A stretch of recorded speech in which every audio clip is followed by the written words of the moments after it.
तो आइए देखते हैं किसी भी चीज को नापने के लिए क्या करेक्ट तरीका होता है। फॉर मेजरिंग एनी लेंथ, किसी भी लंबाई को नापने के लिए we need an appropriate scale, हमें एक उपयुक्त पैमाने की आवश्यकता होती है। फॉर एग्जाम्पल, जैसे कि if you want to measure the length of your pencil you may use a 15 centimetre scale. देखो बेटा, अगर आप लोग अपने पेंसिल्स की लेंथ नापते हो ना, तो उस तक तो आप आराम से अपने जो स्केल आप लोगों के पास प्रोवाइड होता है आप उससे नाप सकते हो। सिमिलरली, इसी तरीके से if the height of a room is to be measured, अगर आपको एक कमरे की ऊंचाई नापनी होगी, you may need a metre scale और अ मेजरिंग टेप। तो वो आप स्केल से नहीं नाप सकते, उसके लिए आपको क्या चाहिए होगा, उसके लिए आपको मीटर स्केल चाहिए होगा, या फिर आप बोल सकते हो मेजरिंग टेप चाहिए होगा। You cannot directly measure the girth of the tree or the size of your chest using meter scale. आप लोग किसी भी पेड़ की गिर्थ क्या होती है बेटा, ये जो इस तरीके से आपका पेड़ होता है, अगर मैं इस पेड़ को यहाँ से काट दूं और इस तरीके से आप इसको देखते हो ना बाद में, तो ये आपकी गिर्थ पेड़ की, ठीक है, मोटाई जिसको बोलते हैं। तो क्या कह रहा है कि आप किसी भी पेड़ की गिर्थ को नहीं नाप सकते हो डायरेक्टली, या फिर आप अपने चेस्ट का साइज नहीं नाप सकते हो मीटर स्केल से। फॉर सच मेजरमेंट, इस तरीके के मेजरमेंट के लिए फ्लेक्सिबल मेजरिंग टेप जैसे कि tailor tape is more suitable. हर अलग अलग वस्तु को नापने के लिए ना बेटा अलग अलग तरीके के मेजरिंग टेप्स है, ठीक है, ऐसा नहीं कि आप एक ही टेप से सबकी लेंथ मेजर कर सकते हो। While measuring lengths, we need to take care of some points. अब देखो, जैसे कमरे की जो हाइट हम लोग नाप रहे हैं वो किससे नाप रहे हैं, मेजरिंग टेप से नाप रहे हैं, है ना। लेकिन आप लोगों ने देखा होगा जब हम लोग कोई कपड़ा सिलवाने के लिए जाते हैं टेलर के पास, है ना, तो उनका जो है अपना अलग मेजरिंग टेप होता है ना। तो अलग अलग लेंथ्स को मेजर करने के लिए हम लोगों को क्या होता है, अलग अलग टेप्स की यूज होती है, और साथ ही साथ हम लोगों को कुछ पॉइंट्स का ध्यान रखना होता है। सबसे पहला है what is the correct way to place the scale. अब देखो, ऐसा नहीं कि आप कहीं पे भी स्केल रख दोगे और आप बोलोगे कि हाँ मैम हमने जो इसको अच्छे से नाप लिया, नहीं, आपको स्केल को पहले सही तरीके से रखना आना चाहिए। Place the scale in contact with the object along its length as shown in figure 5.4। अब देखो, मानो जैसे यहाँ पे कोई ये पीस ऑफ पेपर है, ठीक है, तो अब एक बच्चा इसको इस तरीके से रखेगा, एक बच्चा इसको इस तरीके से रखेगा, तो कौन सा वाला करेक्ट है, ये वाला, है ना। यानी कि आपको स्केल को आपके ऑब्जेक्ट के साथ साथ रखना है, ठीक है, ऊपर नीचे नहीं रखना है। ये देखो, यहाँ तो ऑलरेडी पता ही चल रहा है कि टेढ़ा है ना। तो ये जो लाइन है बिल्कुल सिमिलर होनी चाहिए, बिल्कुल पैरेलल होनी चाहिए, तभी आपकी जो माप है वो एग्जैक्ट आएगा। What is the correct position of the I while reading the scale. अच्छा, वैसा ही नहीं कि सिर्फ आपने स्केल रख दिया और आप बोलोगे कि मैम यस हम लोगों ने मेजर कर लिया। आपकी आई की स्थिति क्या है, आपकी आई की पोजीशन क्या है, वो भी बहुत इंपॉर्टेंट रोल प्ले करती है, ठीक है। जैसे कि if you are trying to measure the length of a pencil by aligning it with a scale, the position of your eye should be directly above the tip of the pencil. Figure 5.5. अब देखो, आप किसी pencil को major कर रहे हो, है ना, तो देखो यहाँ पे 3 कंडीशन दी है, A, B, C। आप लोगों को क्या लगता है कि कौन सी कंडीशन जो है इसमें से सही है, अगर आप लोग किसी पेंसिल को नाप रहे हो तो उसको देखने के लिए सबसे पहली चीज हम लोगों को ध्यान रखना है कि ये वाला पॉइंट जो हमारा ये 0 पे होना चाहिए, ठीक है, एंड पॉइंट जो हमारे पेंसिल का होता है। साथ ही साथ अब आप लोग ये नहीं बोलोगे कि मैम यहाँ तक हमारी पेंसिल है, ठीक है, नहीं, आपको पता है ना ये जो हमारी निब होती है पेंसिल की, ये भी तो पूरी उसकी हाइट बताती है या लेंथ बताती है, तो हम लोगों को इसको भी देखना है, ठीक है। तो हम लोग इसको जहां भी देखेंगे हम लोग इस डायरेक्शन से नहीं देखेंगे, आगे से भी नहीं देखेंगे, हम लोग एग्जैक्टली इस डायरेक्शन से देखेंगे, तो हमें एक्चुअल लेंथ अपनी पेंसिल की पता चलेगी, ठीक है। तो करेक्ट पोजीशन क्या होगी हमारी आई की, बी वाली। How to measure the length if the ends of the scale are broken. कह रहे हैं कि अगर मान लो कि हमारा जो स्केल है उसका जो एंड है यानी सिरा है जो टूट जाता है, ठीक है, तब आप उससे आप कैसे लेंथ को नापोगे। If the end of the scale are broken or the zero marking is not clear, it can still be used for measurement. अगर मान लीजिए कि आपका स्केल जो टूट जाता है और उसके ऊपर जो ये 0 वाली मार्किंग है ये नहीं दिखती है, उसके बाद भी हम उससे मेजरमेंट कर सकते हैं। With such a scale, use any other full mark of the scale, say 1.0 centimeter, figure 5.6. Then you must subtract the reading of this mark from the reading at the other end. क्या कह रहा है, देखो अगर आपकी marking नहीं visible है, यानी आपका 0 नहीं दिख रहा है या फिर आपका जो है 1 से टूटा हुआ है, तो हम लोग क्या करेंगे, हम लोग आगे वाली फर्दर जो मार्किंग है ना इससे पढ़ना शुरू कर देंगे, ठीक है। और जो हमारी वापस जो लेफ्ट मार्किंग है ना, उसको हम उसमें से क्या कर देंगे बेटा, उसमें से हम उसको सब्सट्रैक्ट कर देंगे, ठीक है। अब जैसे एक एग्जांपल के तौर पे देखो, The reading at one end is 1.0 centimeter and the other end is 10.4 centimeter. Therefore, the length of the object is 9.4 centimeter. मैंने क्या बताया आप लोगों को? अब मान लीजिए हमने स्टार्ट किया, मेरा जो स्केल था वो यहाँ से टूटा हुआ था, ठीक है, इस तरीके से टूटा हुआ था। मैंने क्या किया, मैंने मेजरिंग स्टार्ट कर ली 1 से। अब जब मैंने 1 से मेजरिंग स्टार्ट करी तो मेरी मेजरिंग आई कहाँ तक बेटा आपकी? चलिए 10.4 सेंटीमीटर तक मेजर आएगा, मेजरमेंट आई, ठीक है। तो अब मैंने स्टार्ट कहां से किया था? क्या मैंने इसको 0 से स्टार्ट किया था? नहीं, मैंने कहां से स्टार्ट किया था? मैंने स्टार्ट किया था 1 सेंटीमीटर से, है ना, जिसको हम 1.0 भी बोलते हैं, यहां से शुरू किया था। तो अब मैं क्या करूंगी, अब मैं इसमें से इसको माइनस कर दूंगी। जब मैं 10.4 में से 1.0 माइनस करूंगी तो बेटा मेरा आ जाएगा 9.4, यानी कि जो मेरी एक्चुअल लेंथ होगी। अब जरा इधर देखिए ध्यान से, ये देखो हम लोगों ने क्या किया, हमारे यहाँ से स्केल टूटा हुआ था तो हमें पता ही नहीं था कि एग्जैक्टली आगे से हमारा कितना जाएगा, है ना, मेजरमेंट। तो हमने क्या किया, हमने 1 से स्टार्ट किया, और जब हमने 1 से स्टार्ट किया तो ये देखो 10.4 तक आ रहा है। ये सबको काउंट करना आता है ना, ये जो इस तरीके से जो आपकी लाइनिंग जाती है, जैसे यहाँ पे 0 है और 1 है, इसको क्या बोलते हैं? 0.1, 0.2, 0.3, 0.4, 0.5, 0.6, है ना। इसी तरीके से जब ये आगे बढ़ता है तो 1.1, 1.2, 1.3, ठीक है बेटा। तो अब ये वाला कॉन्सेप्ट आप लोगों को समझ आ गया होगा। नेक्स्ट आते हैं, डू यू नो, क्या आप जानते हो, how do visually challenge students major length. अब आप लोग जानते हो कि जो जो दृष्टिबाधित विद्यार्थी होते हैं वो कैसे मेजर करते हैं लेंथ को? They use scales with raised marking that can be felt by touching them. बच्चे, उनके लिए ना जो स्केल होता है ना उसके ऊपर क्या होता है, कुछ उभरे हुए बिंदु होते हैं। हमारी जो विजिबिलिटी है वो अच्छी है ना, हम आराम से किसी भी चीज को ध्यान से देख सकते हैं, लेकिन वो लोग देख नहीं सकते तो वो लोग फील करते हैं, है ना। जैसे आप लोगों ने देखा होगा कि उनकी जो बुक्स वगैरह होती है वो कैसी होती है, आपकी बुक्स पे प्लेन पेपर होता है, ठीक है, उस पर रिटन फॉर्म में लिखा होता है जो आप लोग देख के पढ़ लेते हो, लेकिन क्योंकि वो देख नहीं पा रहा है तो इसलिए क्या होता है कि उनके जो पेजेस होते हैं ना उनके ऊपर बेटा कुछ उभरे उभरे पॉइंट्स होते हैं। तो जब आप लोग एक पेपर ले लेंगे, ठीक है, बहुत सारे बच्चे ये गेम भी खेलते थे, एक पेपर ले लेंगे, पेपर में जब आप होल करेंगे नीचे से, ठीक है, पेन की मदद से या प्रकार की मदद से, तो जब आप उसमें ऐसे कई सारे छेद करोगे तो आप देखोगे ऊपर की तरफ कुछ उभरा उभरा सा होगा, है ना। नीचे से तो प्लेन होगा जहाँ पे छेद किए हैं, और ऊपर की तरफ से बिल्कुल कुछ उभरा उभरा सा पॉइंट आउट होता है।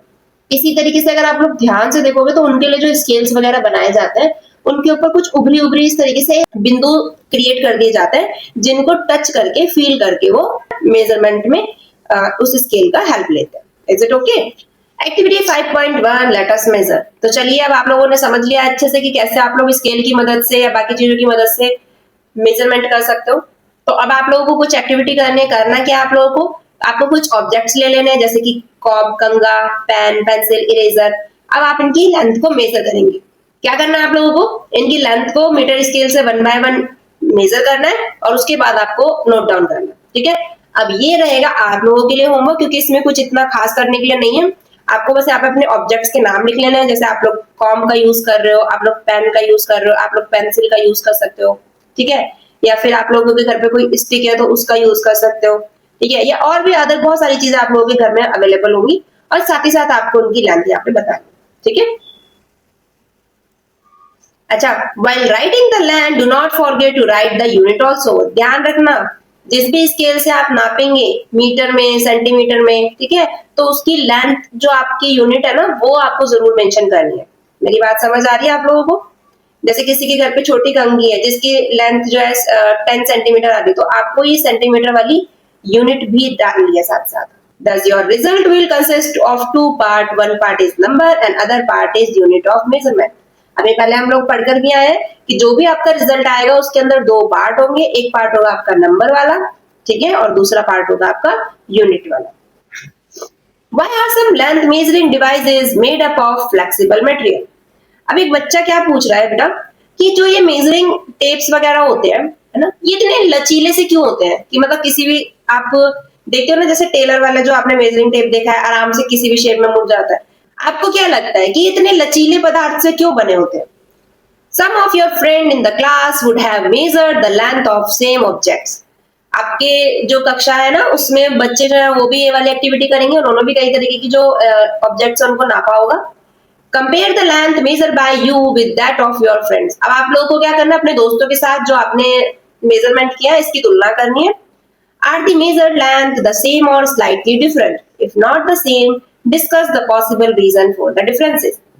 अब आपको देखना है कि क्या आप दोनों की जो लंबाइयां हैं, मतलब आपकी और आपके दोस्त के द्वारा जो ऑब्जेक्ट्स को मेजर किया गया है, क्या वो सेम है या अलग अलग आ रही है। अगर अलग अलग आ रही है तो आपको आपस में डिस्कस भी करना है कि इनके पीछे क्या क्या कारण हो सकते हैं। Is it okay? क्या आप जानते हैं units of length such as kilometer, meter, centimeter and millimeter begins with a lowercase letter except at the beginning of a sentence। बच्चे जो भी यूनिट्स आप लोग लिखेंगे ना लेंथ की, ये आपको हमेशा लोअर केसेस में लिखनी है। जैसे अगर आप लोग यहाँ देखो किलोमीटर जो ये लिखा हुआ है ना, मीटर लिखा हुआ है, सेंटीमीटर लिखा हुआ है, सबके अंदर क्या है आपके स्मॉल लेटर्स का यूज किया गया है। कब तक आप लोगों को लोअर केसेस यूज करने लेटर के? जब तक कि आपके ये मिडल में आते हैं। जब आपका किलोमीटर, मीटर, सेंटीमीटर इनकी स्टार्टिंग होने लगे सेंटेंस की, तब हम इनको शुरुआत में कैपिटल लेटर से लिखेंगे, वरना हम लोग हमेशा इनको लोअर केस में लिखेंगे। ठीक है, आप ध्यान से देख सकते हो ना, इतना तो आप लोगों को पता है। अगर हम लोग कोई सेंटेंस स्टार्ट करते हैं तो हमारा जो लेटर होता है फर्स्ट वो कैपिटल होता है ना, बाकी सब हमारे लोअर केस होते हैं। ये देखो, अगर आप लोग इस सेंटेंस के अंदर ध्यान से देख रहे हो तो, है ना, तो ये देखो फुल स्टॉप के बाद फिर से क्या हुआ, एक कैपिटल लेटर आया। तो इसी तरीके से आपको बेटा यूनिट्स लिखते हुए भी ध्यान रखना है। अच्छा, साथ ही साथ जो हम लोग इनके सिंबल्स का रिप्रेजेंटेशन देंगे वो भी हम लोग हमेशा लोअर केस में देंगे। देखो आप किलोमीटर, मीटर, सेंटीमीटर सब आपकी जो है वो स्मॉल लेटर्स में है। And are never followed by S for the plurals. अब बच्चे ऐसे नहीं है कि आप बोलोगे कि मैम 1 किलोमीटर है तो 1 किलोमीटर को हमने 1 किलोमीटर लिख दिया, लेकिन अगर मैम 2 किलोमीटर है तो ये तो किलोमीटर्स हो गया ना। नहीं बेटा, ये गलत हो जाएगा। ठीक है, आपको कभी भी इनको प्लूरल शो कराने के लिए एस का प्रयोग इनके अंदर नहीं करना। Note that a full stop is not written after the symbol except at the end of a sentence। अच्छा, इसके पीछे भी कोई फुल स्टॉप वगैरह नहीं लगाते हैं। ठीक है, आपको फुल स्टॉप का प्रयोग तभी करना है जब आपका सेंटेंस का एंड होगा। अब जैसे कुछ बच्चे हैं, ठीक है, वो क्या करेंगे, अभी हमारा सेंटेंस कंप्लीट नहीं हुआ और उसके बाद भी 5 किलोमीटर के पीछे फुल स्टॉप लगा देंगे, है ना। जैसे मान लीजिए मैं यहाँ पे एक सेंटेंस आप लोगों को बताती हूँ। साहिल जो है वो रोज 5 किलोमीटर की डिस्टेंस चलता है, ये ट्रैवल करता है। ठीक है, अब आप मुझे बताइए क्या मैं यहाँ पे फुल स्टॉप लगाऊं या फिर यहाँ पे फुल स्टॉप लगाऊं? मुझे बताओ कौन सा वाला फुल स्टॉप आपका ठीक है, ए वाला कि बी वाला? आप लोग बोलेंगे मैम ए वाला गलत है, हम लोग बी वाले को सही मानेंगे। क्यों? क्योंकि जहां भी आपका सेंटेंस कंप्लीट होगा आपको वहीं पर फुल स्टॉप लगाना है, आपको यूनिट देख के फुल स्टॉप नहीं लगाना है। ठीक है, while writing the length always leave a space between the number and the unit। और एक और चीज आपको ध्यान रखनी है, अब जो हमने 5 किलोमीटर लिखा था, कैसे लिखा था? 5 अलग था और किलोमीटर अलग था ना, है ना। कभी भी आपको ऐसे नहीं लिखना है। ठीक है बेटा, ये आपको गलत होगा।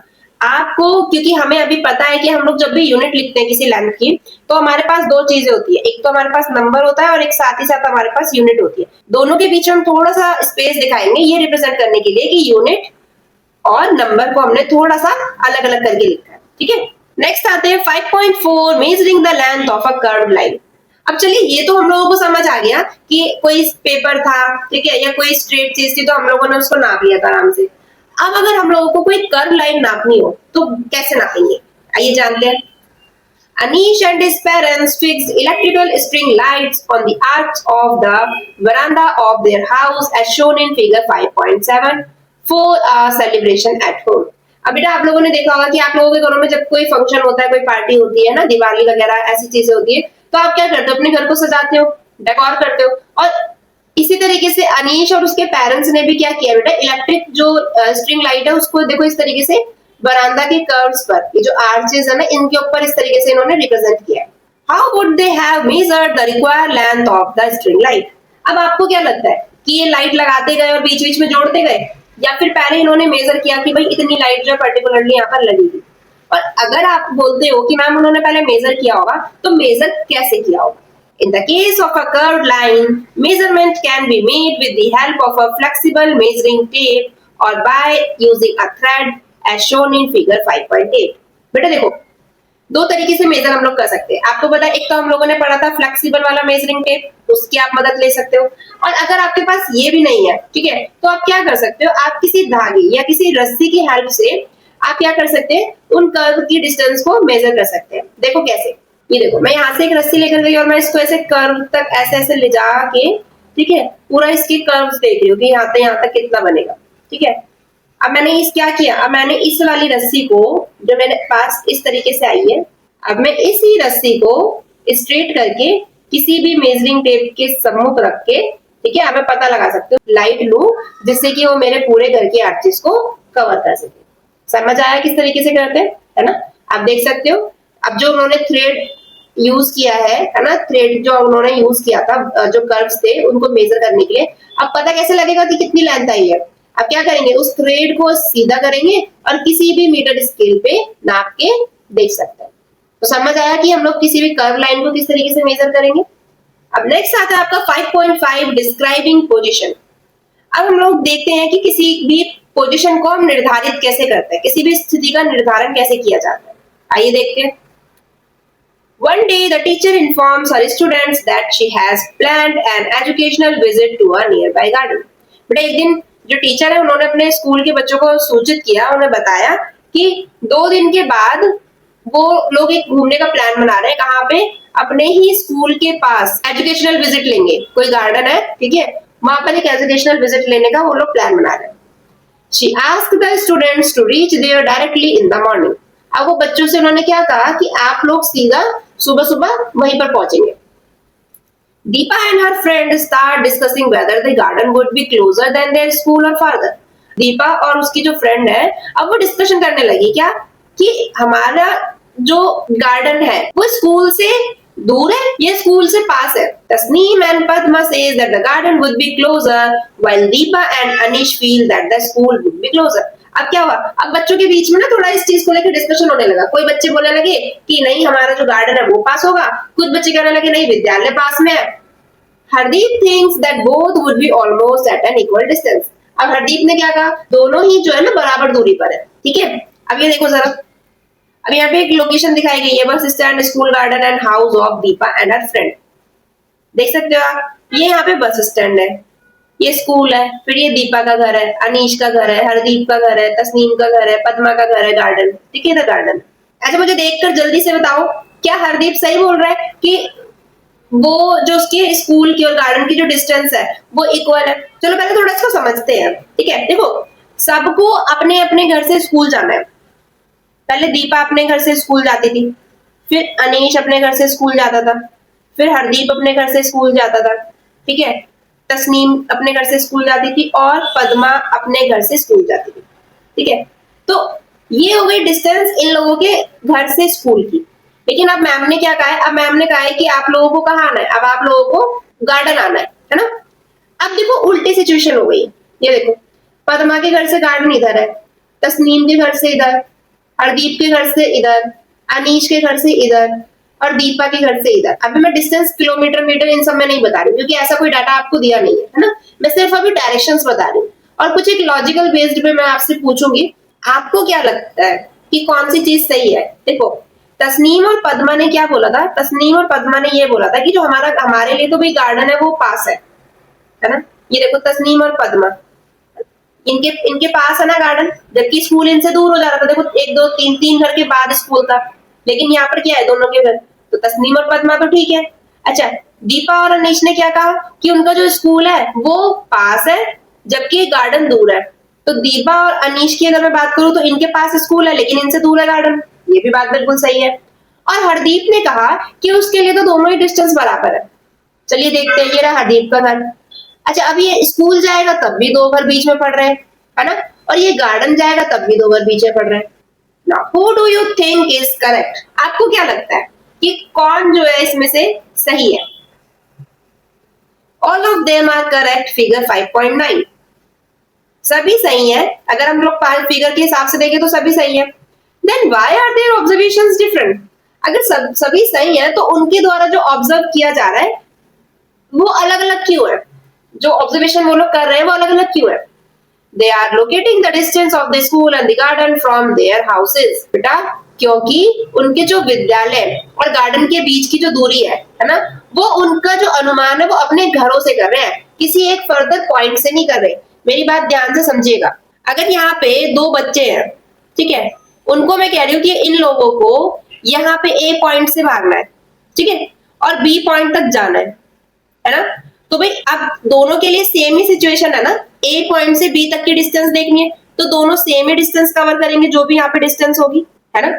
लेकिन अब मेरी बात ध्यान से समझना, मैंने बोला कि एक बच्चे का घर यहाँ है और एक बच्चे का घर यहाँ है, ठीक है। अब इन लोगों को क्या करना है, अपनी अपनी पोजीशन से बी पर भागना है।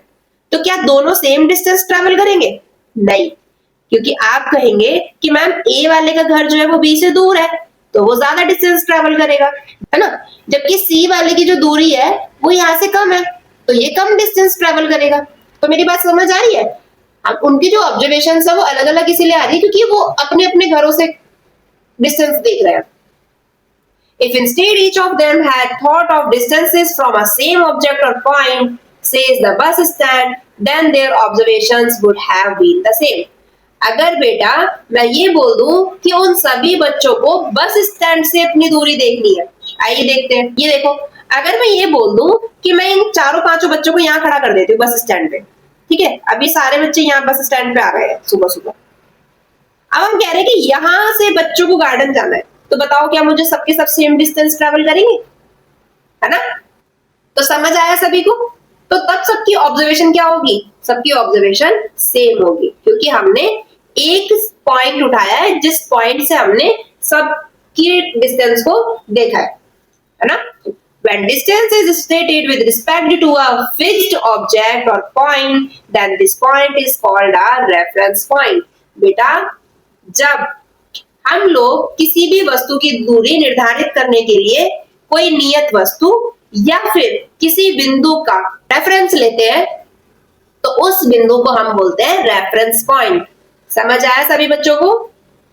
इसको क्या बोलेंगे हम? संदर्भ बिंदु। कहते हैं ना उसके संदर्भ में बताओ, है ना। यानी कि सब अपने अपने घरों से जो लोकेशन दे रहे हैं, जो डिस्टेंस ट्रेवल कर रहे हैं, वो नहीं देखना हमें। आप इनको एक रेफरेंस पॉइंट दीजिए और उसके बाद देखिए कि सबके बीच की डिस्टेंस क्या क्या आ रही है। तो मेरी बात समझ आई आप लोगों को? रेफरेंस पॉइंट क्या होगा? A few days later, Hardeep tells his friends excitedly. अब कुछ दिन के बाद हरदीप ने बहुत उत्साहित होकर अपने मित्र से कहा, क्या कहा? Let us all go to the playground. चलो हम सब खेल के मैदान में चलते हैं। The sports teacher wants us to help her to draw line with chuna powder, limestone powder for making the kabaddi court for the sports day. चलो हम लोग अपनी जो स्पोर्ट्स वाली मैम है या टीचर है उनकी मदद करने चलते हैं। वो कुछ लाइंस ड्रॉ कर रही है, ठीक है, स्पोर्ट्स डे के लिए कबड्डी का एक कोर्ट बना रही है, तो उसके लिए हम उनकी मदद करने चलते हैं। आप लोगों ने देखा होगा जब आप लोगों के स्कूलों के अंदर कोई स्पोर्ट्स डे वगैरह होता है तो व्हाइट कुछ होता है जिसको डाल के मार्किंग की जाती है ना, या फिर प्लेग्राउंड के अंदर कुछ कोर्ट्स वगैरह बनाए जाते हैं। तो वो क्या होता है बेटा? वो होता है आपका चूना पाउडर, ठीक है, जिसको लाइमस्टोन भी बोलते हैं। Padma, we will need a longer measuring tape. Let us take it from the sports room. Figure 5.10. अब पद्मा ने क्या कहा कि अरे उसके लिए तो फिर हम लोगों को क्या चाहिए होगा? एक लंबा वाला मेजरिंग टेप भी चाहिए होगा। चलो हम पहले उसको स्पोर्ट्स रूम से ले आते हैं। देखो ये है measuring tape. Deepa, let us first decide the point on the ground from which we will measure the distance to start the drawing lines. Let us call these our reference point. अब दीपा ने क्या कहा, जब ये लोग ग्राउंड में पहुंच गए तो दीपा ने बोला कि सबसे पहले हम लोग वो पॉइंट डिसाइड करेंगे जहां से हम लोग लाइंस को ड्रॉ करना शुरू करेंगे, है ना। और उस पॉइंट को हम क्या नाम देंगे? Reference point. ये देखो बेटा, ये सारे बच्चे हैं, है ना, और इन्होंने क्या किया है? यहाँ पे देखो एक रेफरेंस पॉइंट आप लोगों को दिख रहा होगा। इसका मतलब क्या है कि इन्होंने इस रेफरेंस पॉइंट से सारी मेजरमेंट करने के बाद जो लाइंस है वो ड्रॉ की। तो समझ आया रेफरेंस पॉइंट क्यों जरूरी है? चलिए आगे बढ़ते हैं। After a few days, Padma was traveling by bus to visit her grandparents in Delhi. She was eager to reach Delhi and was reading the kilometer stones on the side of the road. अब आपको पता है ना कि जब बच्चे होते हैं तो क्या होते हैं? वो बहुत उत्सुक होते हैं, या तो मम्मी पापा से पूछ रहे होते हैं अभी कितनी देर और लगेगी, कब आएगा नानी का घर, है ना। लेकिन जो आपकी पद्मा थी वो क्या कर रही थी? वो किलोमीटर के स्टोन्स देख रही थी सड़क के किनारे पर। देखो ये होते हैं आपके किलोमीटर के स्टोन्स, है ना, जो आपको बताते हैं कितने किलोमीटर पे आने वाला है आपका दिल्ली, है ना। तो ये आपके फर्दर क्या करते रहते हैं? आपको इंडिकेट करते रहते हैं कि अभी आपका जो रास्ता है वो कितना कितना किलोमीटर बचा है। On one of the kilometer stones it was written Delhi 70 kilometer. एक पत्थर पे उन्होंने क्या देखा, उस पे लिखा था दिल्ली 70 किलोमीटर। फर्दर ऑन, फिर जब वो और आगे बढ़े तो the next kilometre stones read Delhi 60 kilometre. फिर उन्होंने अगले उस पे क्या देखा, 60 किलोमीटर देखा। Each kilometre stone indicate that she was getting closer to her grandparents house.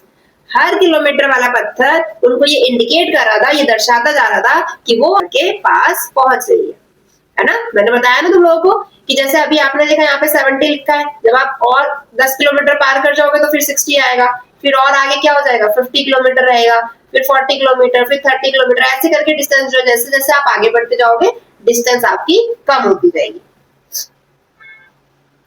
These kilometer stones indicate her distance from Delhi. ये पत्थर उसकी दूरी बता रहे हैं कि वो कितनी दूर है दिल्ली से। So Delhi is the reference point in this situation. तो अब आप क्या बोलोगे, इस स्थिति के अंदर जो संदर्भ बिंदु है वो क्या है, वो है आपका Delhi. What do such kilometer stones indicate? How could Padma conclude that she was getting closer to her destination? बेटा कह रहे कि ये जो किलोमीटर के पत्थर है ये क्या दर्शाते हैं, और पद्मा कैसे पता लगा पा रही है कि वो अपने डेस्टिनेशन होता है आपका गंतव्य स्थान, यानी जहां पे आपको पहुंचना है, जो आपकी डेस्टिनी है। बोलते हैं ना कि आपकी डेस्टिनी क्या है, आपकी इच्छा क्या है, यानी जहां आप पहुंचने वाले हो। ठीक है, तो वो कैसे पत्थर बता रहे हैं उसको कि वो कहाँ कितनी दूर है अपने पहुंचने वाले स्थान से या गंतव्य स्थान से। ये देखो यहाँ पे दिखाया हुआ है, position of kilometre with respect to Delhi at a reference point. देखो ये देखो 70 है यहाँ पे, है ना। उसके बाद दिल्ली अभी 60 है, अभी 50 किलोमीटर, फिर 40, फिर 30, फिर 20, फिर 10। अब देखो यहाँ पे ये देखो दिल्ली की एक इंडिया गेट है ना, जो ये इंडिकेट कर रहा है कि आप दिल्ली में हो। समझ आया आपको? If the kilometer stone reads Delhi 70 kilometer as shown in figure 5.13, we can say that the position of Padma is 70 kilometer from Delhi. बेटा अगर आपको ये पत्थर 70 किलोमीटर बता रहा है ना, तो इसका मतलब क्या है कि अभी जो यहाँ पे पद्मा है और ये जो दिल्ली है, इन दोनों के बीच की जो दूरी है वो बेटा 70 किलोमीटर। ठीक है। When the kilometer stone reads Delhi 60 kilometer, the position of Padma is 60 kilometer from Delhi.